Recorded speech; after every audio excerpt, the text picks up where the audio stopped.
Yan na ba yun? Ito na. Testing natin. Sige, sige.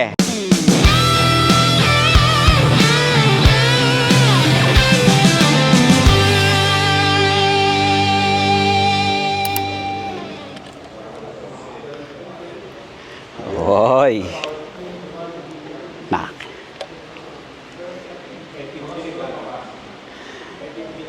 Bago to, no? Yes. First time namin mag-try. Na imprinted sa pickup Sa- mismo. Sige nga. Kinakabahan ka ba? Kinakabahan, excited.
Okay, gawin natin dry.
Ganda nito.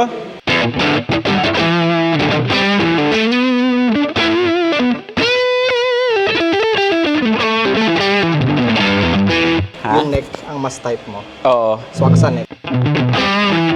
Yung bridge na kukulangan ako sa high-end ng konti. Okay. Konti lang.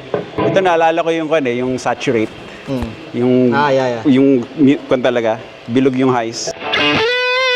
Maganda bang Satriani? Okay mo ang specs nito? Yung bridge natin, ito yung underwound model namin. So, nakaka-Alnico 8 siya. Alnico 8, okay. Natin. Tapos, itong dalawa, Alnico 5 tayo dito. Okay. Yung classic model namin. Classic model. Then same tag dito? Same reading sila? Magkaiba yung winding nila. So, mas mataas yung winding nito ng kaunti kumpara dito. Okay. Yan. Sakto na yung branding. So, first time namin naglagay ng logo para kay Perf. So, yan. First time. Nahabol. Thank you. Okay, ngayon, bukod sa pickups, meron din tayong special wiring scheme na dinevelop namin. May idea ko, binato ko kay Mong. Tapos, binuhay niya. Okay, so it basically, kahit HSS to, meron siyang, yung HSS na configuration, merong kulang. Okay, ang kulang niyang tunog na kailangan din sa, a lot of music nowadays is yung neck na humbucker tone. Okay? So, meron tong push-pull. Basically, binibigyan siya ng dalawang modes. Okay?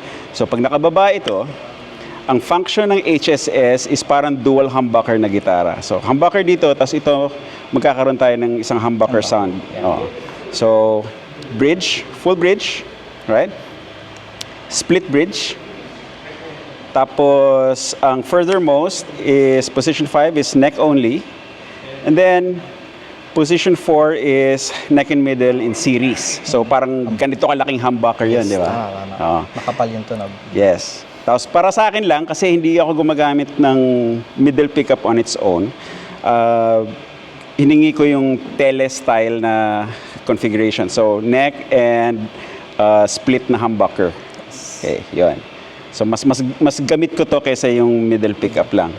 Okay. And then, syempre, since naka-HSS tayo, kailangan din natin ng HSS option. So, yun yung pag-pull up mo. Okay? So, pag-pull up, full bridge, full humbucker bridge. Position 2 is middle and split bridge. Ito, tele-configuration pa rin. Tapos ito yung, parallel ito. Yeah. Parallel ito. Very important distinction. Tapos, neck and middle parallel. And then, single coil neck pickup. So, HSS mode, dual humbucker mode, basically. Yun yung idea doon. Para maging complete yung lahat ng options mo for HSS without extra switches or... So, perf, custom wiring. Grabe, pinahirapan kami yan. Oo, ilang beses na pabalik-balik yun hanggang sa inupuan talaga namin. So, ngayon, itong custom harness na to, magiging available to kay Mong as a special order. Kung naka-HSS kayo na gitara na gusto nyong makuha yung ganitong options, no? So, check out Montances. Ano na ba? Custom pickups or guitar wiring? Guitar wiring pa rin. Tapos ito yung brand namin para sa pickups lang. Okay, so Montances guitar wiring para sa harness. And then, stay tuned sa development nito. Yes. Okay, kasi later on, pag nakuha na namin yung tamang timpla, then pwede na kayong bumili ng complete set. Wiring harness plus yung pickup set. Yon. Okay. So, ano yung mga sakit na ulo na binigay sa'yo nito? Basically, unang tingin talaga siguro isang buong araw, parang feeling ko impossible siya. Kasi meron tayong constraints in terms of hardware. So, ito lang yung available kasi, so kailangan kong gawin yung i-surpass yung yung technical limitations nun. Yeah. Pero yun Physical yun, di ba? Yeah, physical. Wala tayong ng hardware. not unless mag-manufacture tayo ng panibagong klase ng switch. Pero yun, siguro after ilang araw din, na-disenyo naman natin siya. So, super challenging pero super rewarding. At saka ako personally, nung nalaman ko yung gustong idea ni Perf, parang ako sa guitar ko na HSS, parang ito rin yung gusto ko. So nakaka-enjoy. Yun. So, ang main challenge dito is yung hardware. So, yung harness will be premium components lahat. Kasi... Yeah. Totoo. Nagkaroon kami ng short story na may na-try kami ng parang cheaper components. Ang bilis niyang masira. So, actually, may internal jumper sa loob. Oo. Kaya, akala natin mali yung wiring design. Wiring design. Yung pala yung switch yung switch may pala problema. yun. Oo. So, yung mas mahinang klaseng switch, hindi kaya. Totoo. Hindi kaya. So, this will be all premium components, premium pots, tapos syempre, premium Montances pickups. Okay. Once ma-finalize namin yung specs ng pickups. Pero yan na yun. Anyway, narinig nyo kanina, ito yung basic na tunog ngayon. Naka-plug ako sa Bogner na 2x12, tapos Blue Guitar, Amp 1 Iridium, yan yung amp mismo. And then yung effects ko is the new Mooer GE200 Pro Li. Yan yung neck pickup.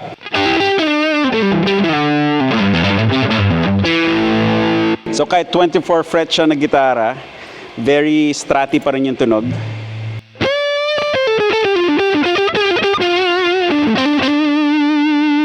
And then, pag nilagay natin sa series ng neck and middle, mas kakapal lang yung tunog.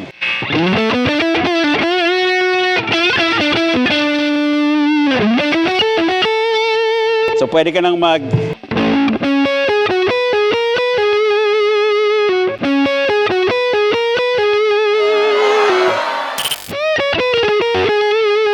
Okay.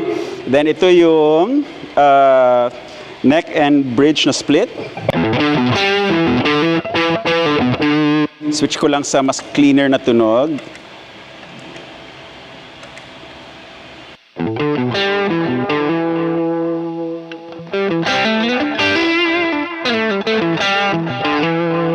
Neck pickup ulit.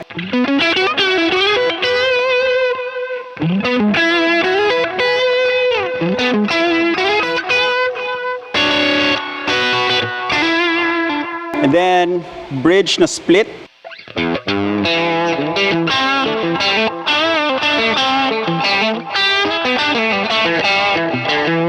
Full humbucker.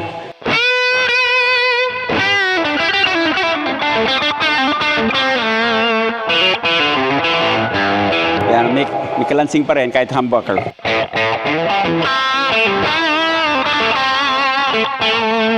Then, pag tinodo mo yung gain,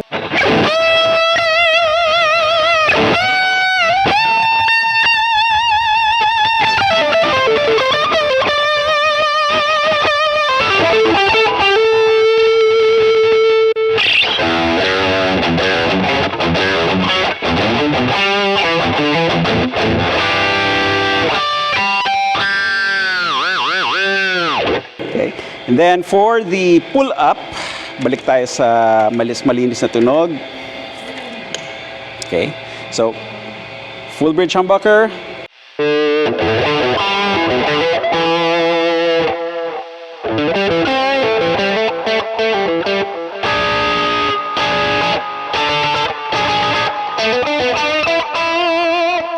And then neck and middle na parallel.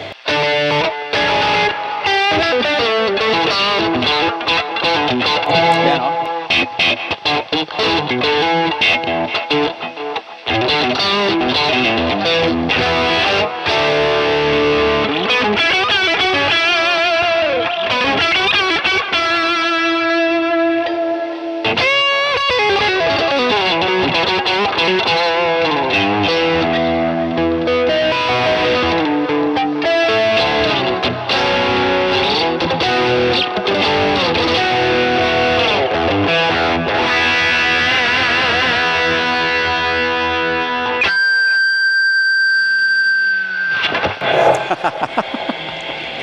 Yun, huli lahat. Okay, so abangan nyo yung announcement. Something to look forward to. Once everything is settled, malalaman nyo kagad yan. Okay? So follow Mong, Montances Custom Pickups, Montances Guitar Wiring sa IG at saka sa Facebook. Yeah. Tapos may YouTube ka rin, di ba? Yeah. Yan. Website namin din po kami. Oo. Yan!